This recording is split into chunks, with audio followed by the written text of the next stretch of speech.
Thank you very much, and welcome everyone to Spatial Computing in Asia. I hope everyone's staying safe and healthy, and we're super happy that you have the opportunity to join us today. My name is Gavin Newton-Tanzer with Sunrise International. We're co-organizers of AWE Asia, and I'm here with my colleague Victor, who's CEO of Shadow Creator. Today, what we hope to do is give you a quick overview of the XR spatial computing market in China, go through our recent surveys and consumer polls, and of course talk a little bit about the impact of COVID-19. And then have Victor give us a nice on-the-ground overlook of what he's seeing in the market today. So pre-COVID-19, we were looking at a really exciting sort of landscape in China, with expecting 30% of global XR investment in 2020 for the entire world to come from the Chinese market, and a compound annual growth rate of 81.6% extended hopefully through 2023. Part of that was driven just by the sheer growth of virtual reality users in China, from 2.4 million in 2016 to 8.9 million in 2018 to expected 20 to, some people say, even 25, maybe even 30 million in 2020, 2021. So explosive growth in terms of general adoption and product consumption in the space. So quickly about the survey, we were mostly looking at executives, leaders, directors in both the corporate and the startup space. Startups represented a little bit more than almost about half of the people that we were surveying. To give a little bit of context to some of the data that we have here. One of the most interesting pieces of the surveys, both we did in pre-COVID and post-COVID world, is that optimism is actually up from an 8.3 pre-virus survey out of 10 to an 8.57 out of 10, with a large percentage saying that COVID-19 is actually having a very positive effect or a somewhat positive effect, more than 50% of survey respondents. So it's interesting that this in some ways might actually have been spurring the growth of XR adoption inside of China, or at least that's a belief of most leadership and insiders, industry insiders. When asked about what their companies are working on over the next 12 months, again, another sign for optimism, with a large number pushing forward with new product developments and strategic partnerships, even some pushing forward with fundraising. So instead of sort of a more conservative approach of product updates. So we're expecting some interesting new things. There were some reports of disruption of supply lines and some short-term problems, but China is vastly recovered from a lot of it and is really driving ahead quickly. So some excitement there. However, when looked in and asking them about the most significant obstacles to XR adoption in the next 3 years, the number one reported obstacle was actually the cost of device, followed by the quality of software. For cost of device, this was a little surprising, simply because we've seen such a de-escalation in the costs of most hardware devices significantly over the past few years, but it feels like we're not quite there yet. Another graph in a little bit will show why. And of course, the quality of software has consistently been reported an issue, both in terms of content and in terms of compatibility. Both of those issues kind of go hand in hand between software and devices, and a very fragmented device and software market in China. When asked about the biggest application in terms of market potential, one of the interesting developments is that it's a highly consumer-driven market, with entertainment, gaming, and education being reported as the biggest sectors, and only secondary looking at industry or government applications, medical applications. And that says something about the growth of the market in general. And that echoes other surveys that we've seen in the past, where consumer sector is consistently reported to be one of the most largest opportunities for growth in the Chinese XR market. The reason why this is interesting is when we compare this to our consumer study that we did again pre-COVID-19 in November. We're looking to do another one of these very soon. We'll compare those data. When we actually ask consumers if they plan on buying a VR AR device in the next 3 years, 59% reported yes, with 49% planning on purchasing a domestic device or preferring a domestic device, with 30% preferring an imported device. So opportunities both in terms of the domestic and the international markets. But clearly a desire on the basis of consumers to get involved in this growing trend. Now, one of the things that's interesting is when we evaluated consumer based on acceptable cost, you can see why cost might be reported as one of the highest obstacles to adoption, with 600 to 1500 RMB being reported sort of a preferable cost, which is roughly 100 to 200 US dollars, or 1500 to 2500 RMB, which is roughly 200 to 400 US dollars. So we're getting closer, but only 14% of the market accepted a price significantly higher than that, or much higher than that. So you get an idea of sort of, we're almost there in terms of the thresholds of pricing, but not quite there. One of the reasons that's so important is because of the sheer size of online gaming users in China, roughly under 500 million, almost at 500 million online gaming users in a year.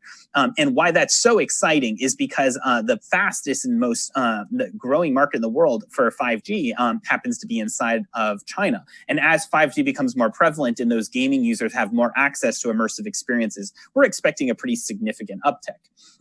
Just some fun examples to share with you.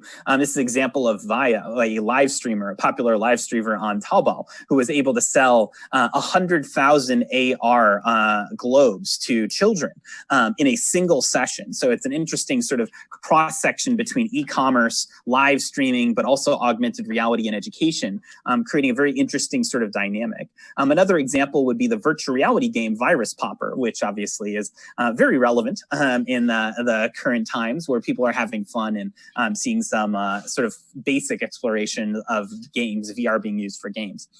Finally, we are expecting to see significant investment in VR medicine, AR medicine, adoption in the healthcare industries in general, because we do think telehealth is going to benefit from this significantly. There's already been significant indications in the Chinese market that this is going to continue.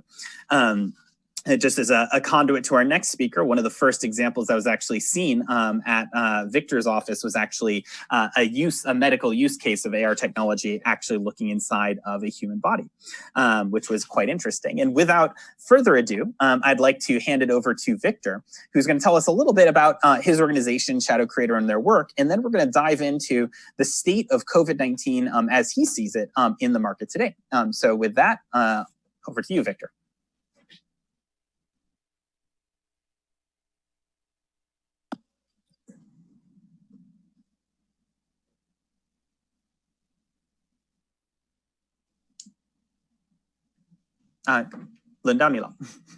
Okay, can you see me?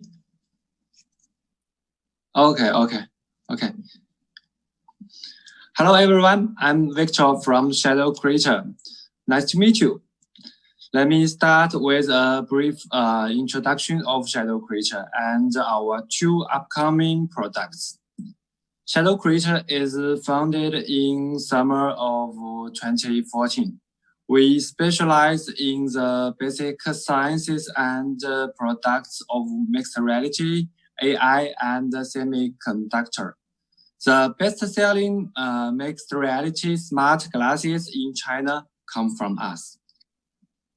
We always keep moving and never stop. In this coming October, two brand new products will be released. Next slide. Next slide. Yeah, okay. One of the new products is Action 2, which is an all-in-one mixed reality glasses with Qualcomm Snapdragon XR2. It has a huge FOV and better performance with two 6-DoF controllers. Another one is Gmo Air. It is simple viewer having a very special host computer and also two 6-DoF controllers. More surprise about the two products will be brought to you in October. That's okay. Awesome. Well, thank you very much, Victor. Now that we have opportunity, I think we're going to ask a few quick discussion questions on the sort of state of the market in general. The first is, I know many people are interested how COVID-19 has impacted the XR industry in China, and wonder if you could share with us near-term and long-term implications.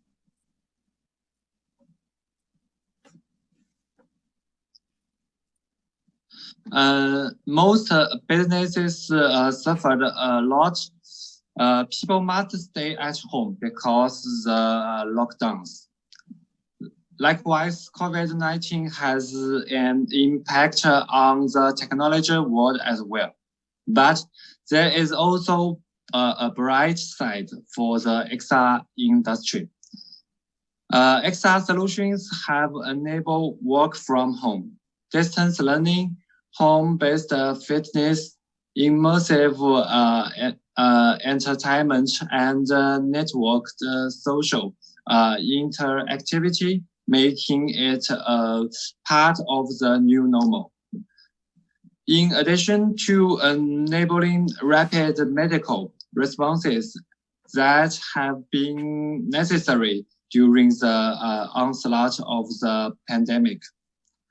In long run, XR is the field of new generation information and communications technology, which features an animals range of applications, huge industry potential, and wide technical span. You can see that XR has a significant contribution towards our attempts to combating COVID-19. Awesome. Well, very good. And if we had to look through this difficult time, what would you say is like a source of optimism? What is something that you're excited about in terms of the XR industry in China? Okay.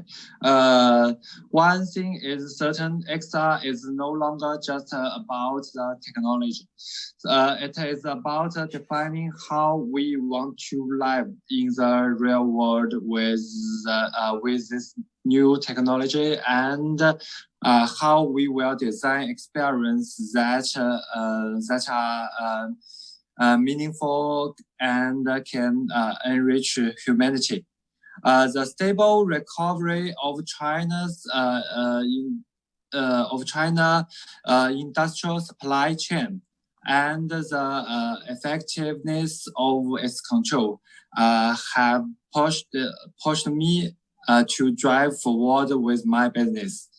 It has further encouraged our willingness to welcome and engage in positive change throughout the world.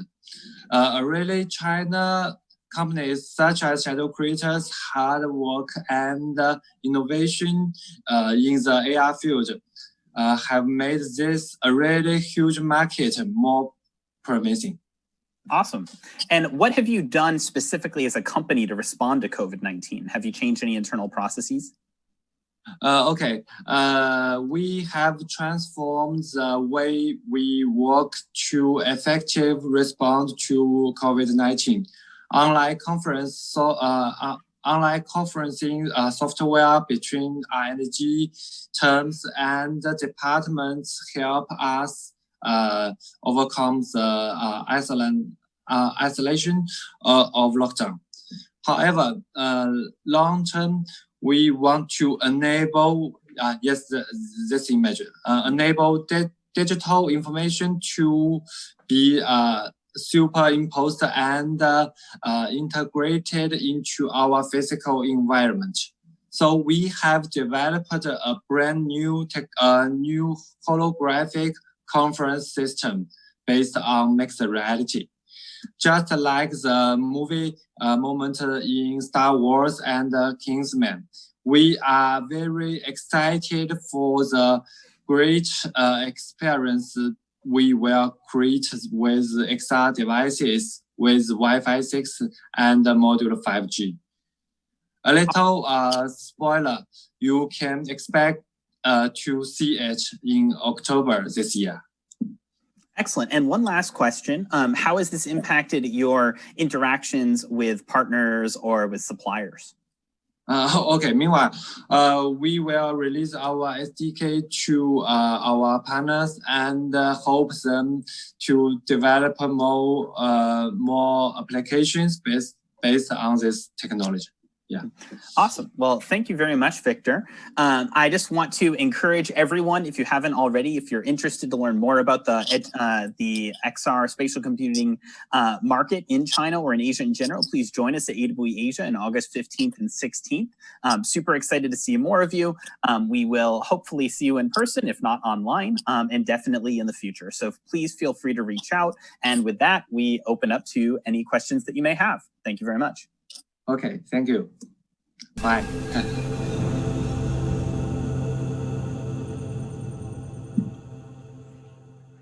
挺好的。Hi. So we have some great questions coming in from the audience today. Thanks everybody for the questions, and let's get to the first one from Ali Dani Ali. He wants to know, can you talk about your 5G roadmap with your wearables, especially the Qualcomm XR2 devices? So unfortunately, today Victor is unable to join us. It's 2:30 in the morning in Beijing, but we can definitely pass on that question and have him respond to directly. So unfortunately, that one I'm unable to answer on his behalf. Okay, well, I think most of the questions that I'm seeing come in are along those same lines. There's quite a few questions around the new products that he announced here. Yeah, he mentioned he's extremely excited. He wanted to be able to be here today. Unfortunately, it's just too late for him. Can you share any news around kind of when these will be globally available and maybe how to try and get one? Yeah, absolutely. So he's already preparing for the product launch, which will actually begin initially in China. The actual most recent announcement was going to be officially launched at AWE Asia. So that would be upcoming in August 15th and August 16th. Currently, they're still looking at sort of what global supply lines are going to look like outside of China. So currently, inside of China, things have mostly stabilized. Unclear exactly how those are going to be made available outside of China, though there will be likely an announcement in the next month or so. And is that going to be an online event? As of now, so this is a big question we keep asking ourselves. Currently, the plan is to still very much run an offline event. China is more or less back to normal, still opening flights. There is still difficulties for people traveling internationally to get to China, so we're still looking to see how that will get resolved. So likely it's going to be a hybrid online-offline event with the Chinese population and participation very much in person, with also live simultaneous online. Awesome. And I thought the data at the top of the session was really interesting. And if you had any kind of just key takeaways or insights that really struck you from all of that data, what would it be? Absolutely. I would say the biggest thing that we always like to point out is that China is fundamentally a consumer-driven market, which is very different from a lot of the different presentations we've been hearing, talking about sort of enterprise training or looking at various types of healthcare or institutional solutions. Where in China, we're looking at tens of millions of headsets being sold directly to consumers or to what we call like Tian Zhongxin, which are basically play centers, gaming centers all across the country. And so as a result, you can see that consumer segment of the market, whether in gaming or entertainment in general, is just enormous. And as a result, we're seeing the market evolve in slightly different ways. So we're expecting to see that to be slightly heavier, hopefully long-term, definitely boosting adoption. The other main thing is I'd say recently, we're still waiting to see what the final announcement is going to be, but enormous amounts of government subsidy going into the technology, both in terms of 5G as well as actual headsets themselves. There's an enormous ecosystem that's being developed in many regional governments. Many are familiar with the sort of subsidy ecosystem being developed in Nanchang with the annual conference that's hosted there every year. And we're expecting to see over the next year or two some pretty major announcements regarding sort of the developments that come out of those areas. So definitely those two things I'd say are the two key things to watch. Wonderful. And is it possible to kind of get a more robust version of the report? Is there any place someone could maybe go download those results? Awesome. Yeah, so we'll be publishing the final data in a complete report. It'll be made available on the AWE Asia website roughly a month or so before the conference. We'll actually be sending a newsletter out. So if you are interested to get on that newsletter list, you're welcome to, of course, in addition to the full AWE newsletter list, you can log into AWE Asia and contact us or add yourself to the newsletter, and you'll receive that as soon as it's ready. Awesome. Wonderful. Perfect. Well, thank you so much for being here. Our pleasure. Sorry Victor isn't here, but I know he's eager to hear from you. Everyone feel free to reach out to either of us by email and we hope to see you at AWE Asia in the future. Sounds great. Thanks a lot. Thank you, Lisa.